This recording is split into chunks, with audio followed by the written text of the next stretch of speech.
Kali ini kita akan mengalur film horror thriller komedi yaitu Clown in a Cornfield tahun 2025, mengisahkan tentang sekelompok remaja di kota kecil yang satu persatu dibunuh oleh sosok badut bernama Frendo, dan ternyata ada fakta mengejutkan di balik insiden ini. Seperti apakah kebrutalan dan keseruannya?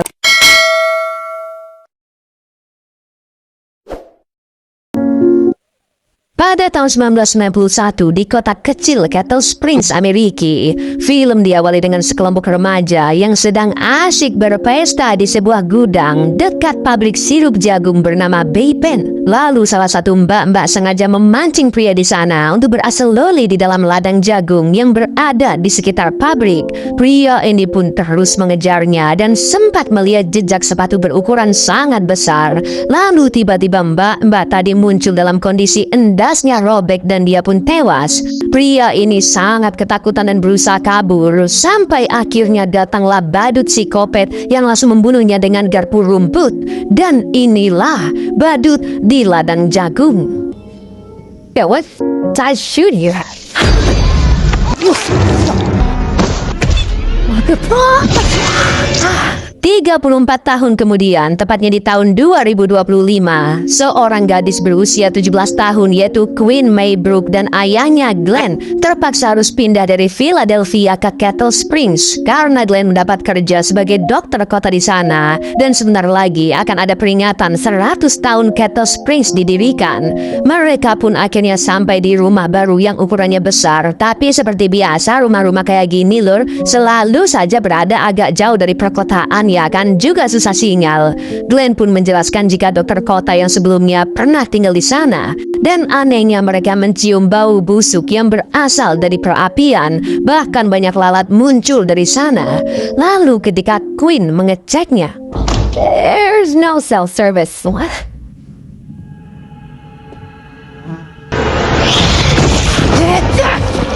Ternyata ada musang mati di perapian, dan Glenn pun langsung memanggil petugas penanganan hewan untuk mengambilnya. Sementara dari jendela kamarnya, Quinn bisa melihat ladang jagung yang sangat luas dan pabrik Bay Pen yang kondisinya sudah hangus karena baru saja terbakar. Entah apa yang dulu pernah terjadi.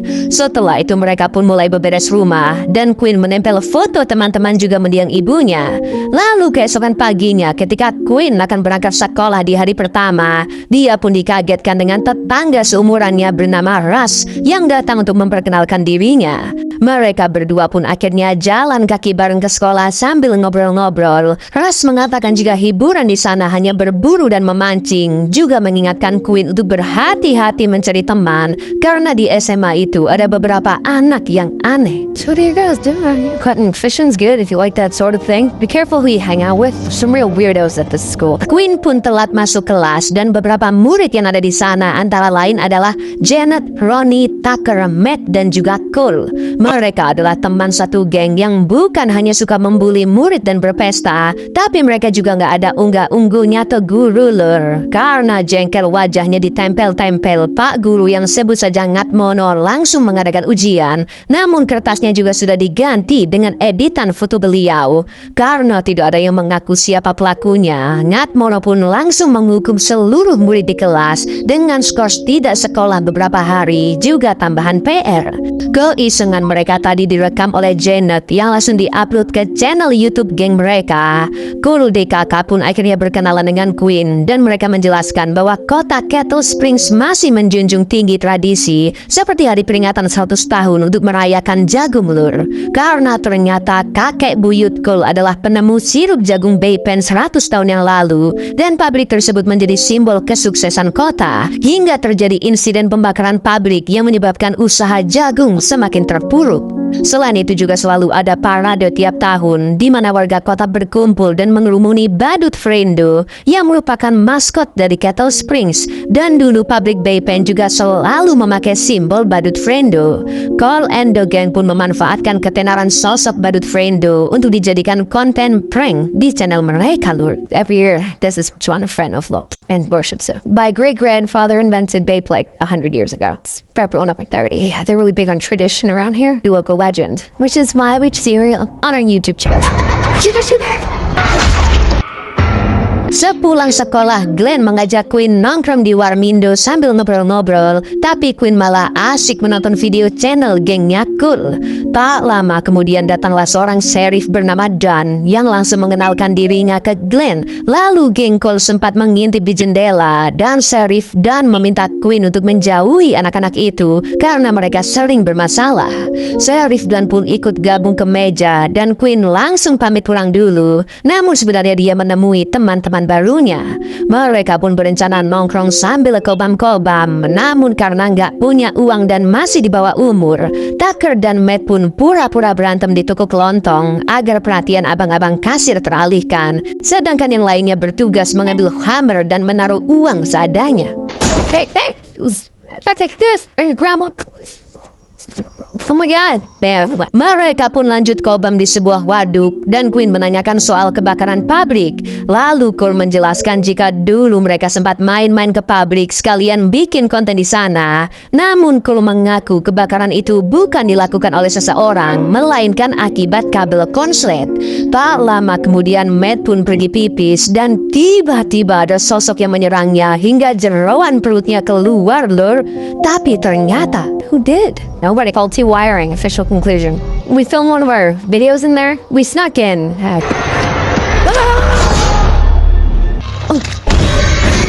Here goes to the come. Ternyata mereka hanya nge-prank Queen. Jeroannya palsu, sedangkan Tucker lah yang menjadi badut friendo. Dan kini Queen resmi bergabung ke geng mereka. Setelah itu Queen ngobrol-ngobrol berdua dengan Cole. Cole ingin melakukan sesuatu yang besar untuk kota itu. Sedangkan Queen menceritakan tentang mendiang ibunya yang meninggal akibat overdosis musim panas lalu. Saking terpukulnya, ayahnya Glenn tidak mampu bertugas lagi sebagai dokter UGD di salah satu rumah sakit Philadelphia karena terus teringat mendiang istrinya. Dan mereka pun akhirnya pindah ke Kettle Springs setelah Glenn mendapat tawaran kerja sebagai dokter kota. Lalu Cole juga memberitai bahwa adik perempuannya juga meninggal musim panas lalu karena saat ingin terjun ke air dari tebing waduk, adik Cole melompat kurang jauh dan dia pun tewas terbentur tebing. My mom died of an overdose. Yeah, it's just us. My younger sister died cliff in the water and jumped from. Hubungan Queen dan Cole pun semakin dekat. Bahkan Cole sampai mengantarnya pulang. Dan sebelum turun, Queen pun langsung nyosor Cole. Akan tetapi mereka dikagetkan dengan Glenn yang memarahi Queen karena pulang terlalu larut.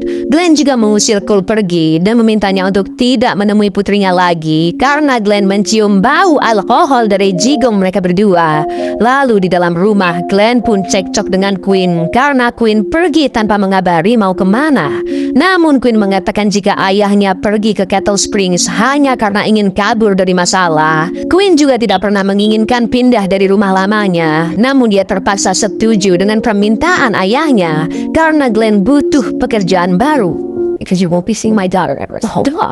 Go home. I just run away when they were scary or stop. Exactly what you needed. It never actually mattered what I...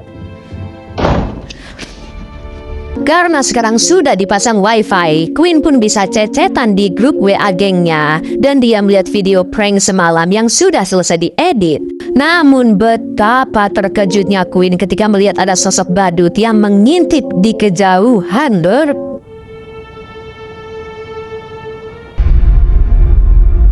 What the fuck? Queen pun langsung mengcapture sosok tersebut dan menanyakan di grup siapakah badut friendo lainnya yang ada di video. Tucker pun sangat terkejut melihatnya dan tak lama kemudian muncul notif CCTV di depan rumahnya yang ternyata itu adalah badut friendo. Namun Tucker mengira Cole sengaja mengepranknya. Dia langsung mencarinya namun tidak ada siapapun di lantai 1.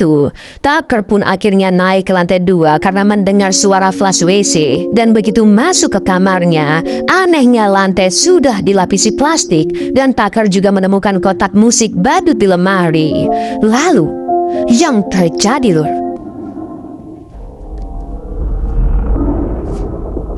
Okay, that stuff with the plastic shoe.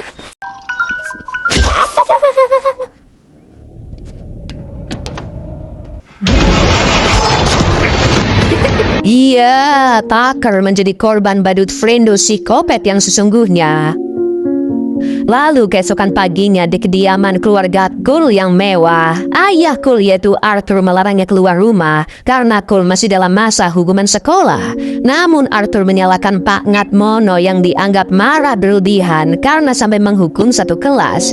Arthur pun menjelaskan jika saudaranya Ngatmono baru saja bundir bulan lalu akibat kehilangan pekerjaan di pabrik karena terbakar, dan mungkin itu yang menyebabkan Ngatmono mudah emosi. Akan tetapi ibu Cole yang memanjakannya pun membolehkannya pergi mengikuti peringatan 100 hari kota, yang mana acara tersebut diadakan oleh orang tuanya Cole sebagai keturunan pendiri pabrik Bay-Pen. Setelah Arthur dan istrinya memberi sambutan, parade pun dimulai dengan banyak properti-properti jagung, juga warga yang memakai kostum seperti petani, putri, sampai maskot kota yaitu badut Frendo. Di lain sisi, Queen bertanya ke Janet dan Ronnie apakah mereka sudah tahu siapakah sosok badut di video. Menurut mereka mungkin Russ lah yang memakai kostum Frendo karena dia dianggap aneh, dan ternyata dulu Russ pernah berteman dengan Cole. Kali ini Janet dan Ronnie punya ide konten menarik, namun karena Tucker dan Matt tidak kunjung datang, mereka pun akan langsung memulainya. Cole dan Queen diminta merekam dari sana, sedangkan Janet dan Ronnie akan melakukan aksinya dari belakang parade, juga sekalian merekamnya. Akan tetapi saat badut sirkus muncul membawa petasan berbentuk bom, seorang sheriff pun berusaha menghentikannya, dan tanpa sengaja petasan itu terlempar ke properti pohon jagung yang langsung membakarnya.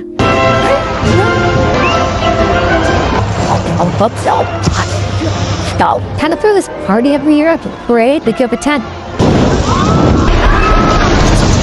Meski insiden terjadi karena ketidaksengajaan, namun sheriff dan menganggap semua ini ulah Cole DKK yang pasti bikin konten, dan akhirnya langsung menahan mereka di sel, termasuk Queen yang sudah menjadi anggotanya. Di sel yang sama, seorang Bamba sempat mengingatkan agar mereka jangan pernah bermain-main dengan Frendo. Untungnya tak lama kemudian Glenn membebaskan mereka semua, dan dia begitu kecewa dengan Queen yang masih berteman dengan Cole. Sementara itu di rumahnya, Matt yang sedang nge-gym di garasi tiba-tiba menemukan kotak musik badut atau tanda bahwa badut Frendo sudah ada di sana, lur. Sama seperti Tucker, Matt juga mengira itu perbuatan iseng teman-temannya, dan ketika lanjut angkat barbel, badut Frendo pun datang dan langsung memasang gergaji dengan bagian tajamnya yang mengarah ke leher Matt. Lalu yang terjadi, bah,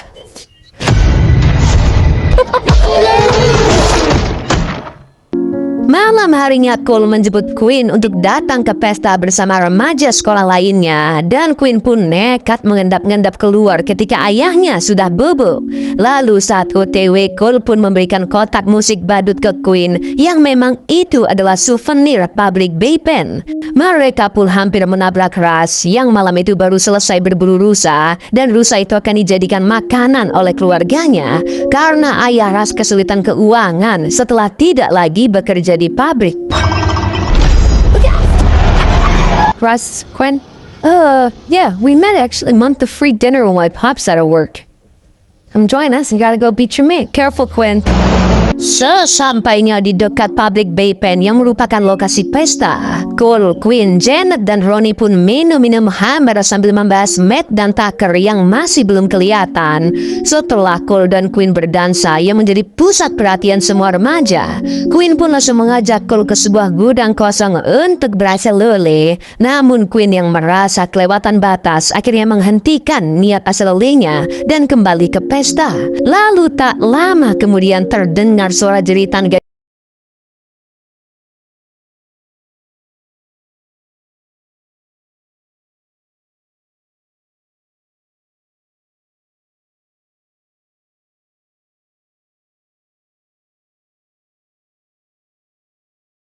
gadis remaja, dan dia pun keluar dari ladang jagung dalam kondisi panah menancap di punggungnya. Janet dan Ronnie menganggap itu hanyalah prank yang dilakukan Matt dan Tucker. Bahkan ketika potongan endas Matt yang dibungkus topeng Frendo juga dikira tiruan, lur, dan darah yang muncrat hanyalah sirup jagung. Sampai akhirnya Queen tidak bisa merasakan denyut nadi gadis tersebut, dan mereka pun akhirnya sadar bahwa remaja itu juga Matt memang benar-benar tewas. polis. Dan They made a plaster cast. I can't find her balls. She's dead.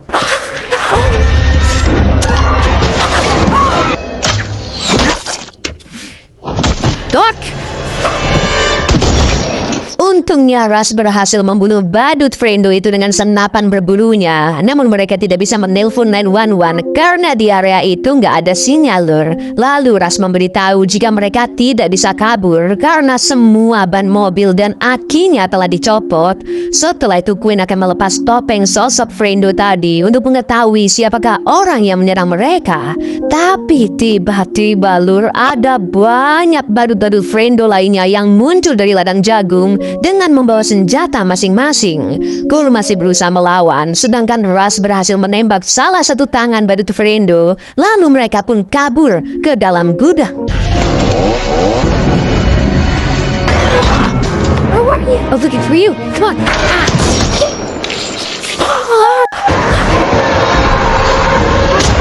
Senapan rasanya tersisa 3 peluru lagi. Dan selagi para Frendo berusaha menjebol gudang, mereka pun berencana kabur ke rumah salah satu warga yang paling dekat dari sana dan menggunakan telepon rumah untuk menghubungi polisi. Namun mereka harus berlari melewati ladang jagung sejauh 1,5 km dan tentunya badut-badut Frendo yang mengepung harus dialihkan perhatiannya. Tak lama kemudian dinding gudang berhasil dilubangi sedikit dan Ras pun langsung menembakkan 2 pelurunya untuk membunuh badut tersebut. Setelah itu mereka pun menemukan saluran pembuangan dan mau nggak mau mereka harus kabur lewat saluran tersebut lor. Sedangkan Ras memberikan senapannya ke Cole dan dia akan merakit bom dari bensin serta tabung gas di sana agar badut Frendo terkena ledakannya. Lalu teman-temannya punya waktu untuk kabur dan yang terjadi. What? Yeah, take this. There's one shot left.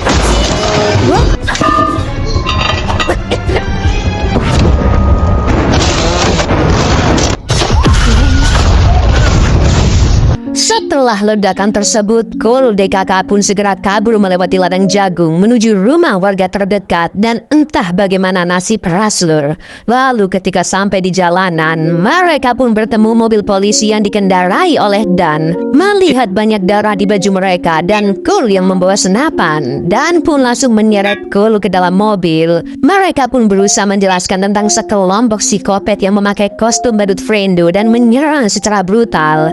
Akan tetapi Sheriff Dan tidak percaya omong kosong tersebut dan menganggap mereka hanya membuat konten prank seperti yang selama ini sering dilakukan. Is this what's me? Okay, y'all are making one of your goofy internet videos. Shout what's happening to psychos dressed up like Frendo. I eating tequila. No. Setelah itu mereka bertiga lanjut OTW ke rumah warga. Namun di tengah ladang jagung 2 badut mulai mengejar dan untuk sementara mereka pun bersembunyi. Akan tetapi salah satu badut berhasil menemukan Queen and the gang dan mereka pun lanjut berlari lor. Tapi tiba-tiba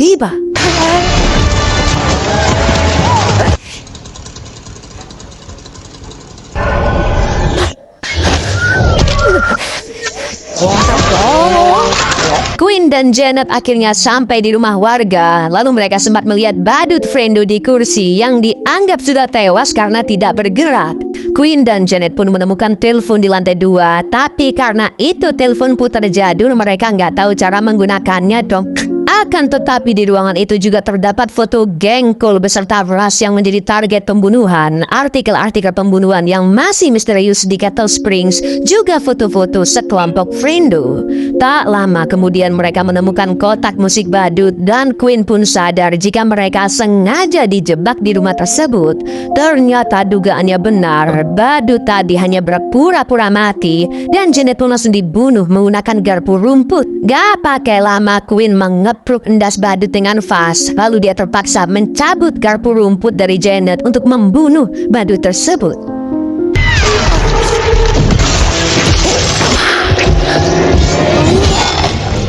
Di lain sisi, Glenn baru mengetahui jika Queen tidak ada di kamarnya dan dia pun segera mencari di mana putrinya berada. Namun di jalan, Glenn yang melihat kaca di pintu kliniknya pecah, akhirnya masuk ke dalam untuk mengeceknya dan seonggok badut Frendo langsung menodongnya dengan pisau. Glenn pun sengaja dipancing ke sana dan dipaksa menyelamatkan nyawa badut Frendo yang tadi tangannya tertembak oleh Ras atau Queen akan dibunuh. Sebut saja yang jadi pasien adalah badut A dan yang mengawasi badut B ya lur ya. Setelah dibius total, Glenn pun mulai mengambil pecahan-pecahan peluru di tangan badut A dan badut B melarang Glenn untuk membuka topengnya. Mengetahui komplotan badut Frendo berkomunikasi lewat HT, Glenn pun meminta bantuan badut B mengambil cairan infus dan diam-diam dia pun mengambil HT milik badut A. Setelah itu Glenn sengaja membunuh badut A. Dia pun berpura-pura panik lalu meminta badut B untuk menolong temannya dengan alat pacu jantung. Tanpa sadar badut B pun meletakkan pisaunya yang langsung diambil oleh Glenn. Dan Where? It's in the bottom drawer. Come on, hurry it up. She's talking too low. Take him. She has the credit card. dari HT, Glenn pun mengetahui jika putrinya Queen masih hidup dan berniat dibawa ke pabrik Baypen oleh komplotan badut. Sementara itu Queen yang mendapat kunci mobil akan kabur dari sana. Namun dilalahnya mobil itu kopling manual lor, sedangkan Queen bisanya pakai matic. Tak lama kemudian 4 badut Frendo pun datang mengepung dan Queen langsung diculik. Dad wants to teach you to drive. Stay, yes. No, right. Oh, no.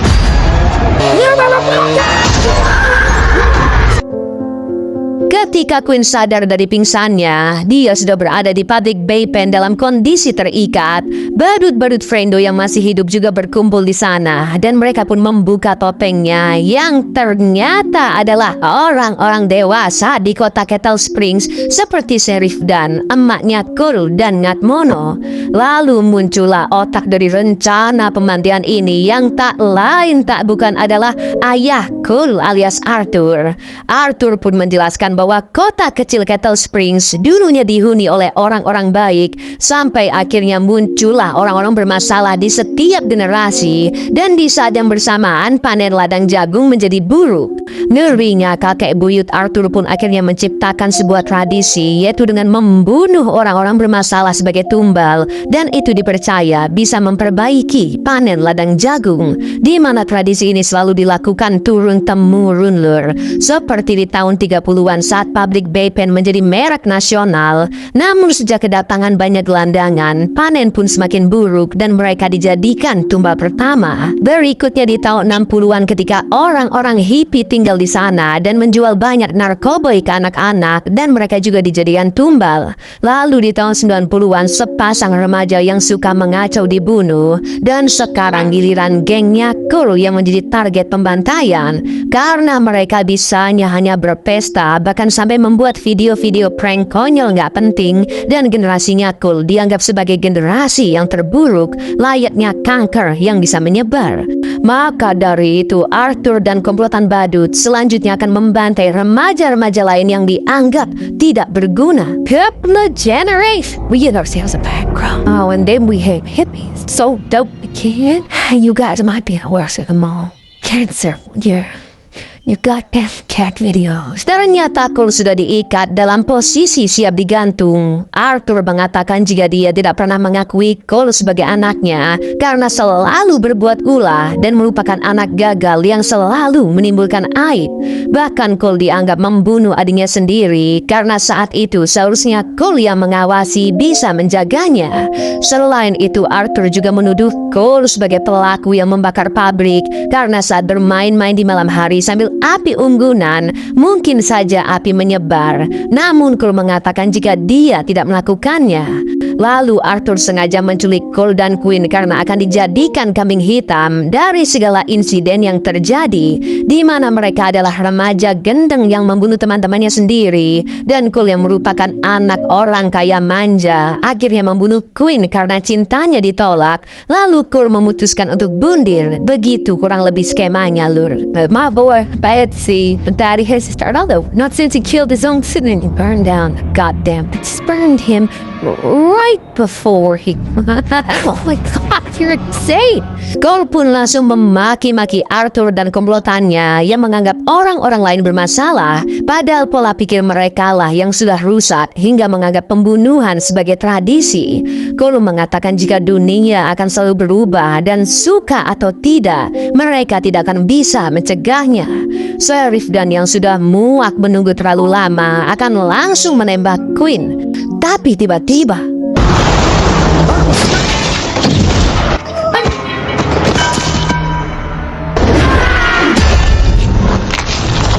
ya, Glenn pun datang menerobos pabrik hingga beton terjatuh membunuh seorang badut, sedangkan emaknya Cole juga koit tertusuk besi. Ngatmono yang emosi langsung menyalakan gergajinya, namun dia berhasil dibuat pingsan oleh Glenn yang menghantamnya dengan pintu mobil. Lalu dan menembak perut kiri Glenn, dan Arthur memerintahkannya untuk memburu Quinn yang kabur, sedangkan Arthur akan mengurus Glenn dan Cole. Quinn pun bersembunyi ke salah satu ruangan yang ternyata berisi banyak kostum badut, dan dia berusaha memotong tali ikatannya di lempengan besi. Tak lama kemudian Sheriff Dan pun datang dan dia melihat sepatu Quinn di salah satu kostum. Akan tetapi itu hanyalah jebakan karena Quinn ada di kostum lainnya dan langsung membunuh Dan dengan setruman listrik yang dia temukan tepat di dalam lambenya. See, that's problem for your generation. Come on out now, there ain't nowhere to run. Di lain sisi, Arthur memukul Glenn hingga pingsan, dan karena Cole masih bisa menapak di atas mobil, Arthur pun langsung menggerakkan mobil itu, namun ternyata nyangkut ke reruntuhan, Lur. Arthur pun akan melepas reruntuhan itu, dan Cole mengatakan jika pabrik Baypen pasti dibakar oleh Arthur karena ayahnya sedang kesulitan keuangan akibat bisnis yang bangkrut, dan dia bisa mendapat uang asuransi dari terbakarnya gedung. Arthur pun tertawa mendengarnya karena Cole ternyata cukup pintar untuk mengetahuinya. Lalu ketika reruntuhan sudah dilepas, gak pakai lama Arthur segera membawa mobil itu untuk kabur dari sana. Dan Fucking insurance money. You were down the factory. Wait, God.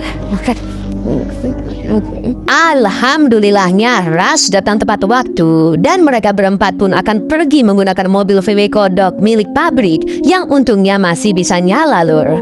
Meski mobil itu kopling manual, namun Glenn langsung mengajarkan cara pakai kopling dan meyakinkan Quinn jika dia pasti bisa menyetirnya. Lalu tepat ketika Quinn berhasil menjalankannya, Ngatmono yang masih hidup menunggu di depan dengan gergaji mesinnya. Sampai akhirnya, Let's get the bear. Yes. There, Key. Slide it into first and give it a little bit of gas. I can't do it. Please take over. Quick. You got this. Oh.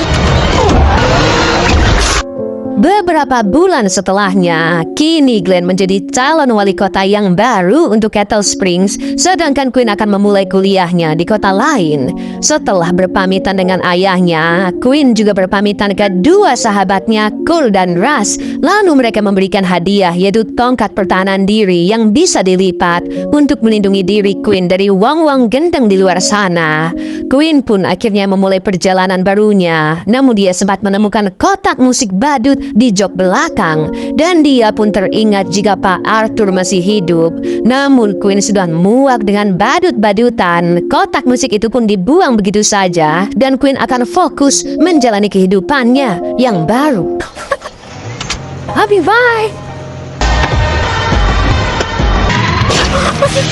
Abu ya, cakep sih ya kan filmnya, Lur. Ada dua sudut pandang pesan moral dari film ini. Yang pertama dari sisi remaja yang memang biasanya belum memiliki prinsip hidup, masih mencari jati diri dan gampang FOMO, ya kan? Ya kayak kalian-kalian inilah. Kedua adalah sudut pandang orang-orang tua yang kadang menganggap zamannya yang terbaik dan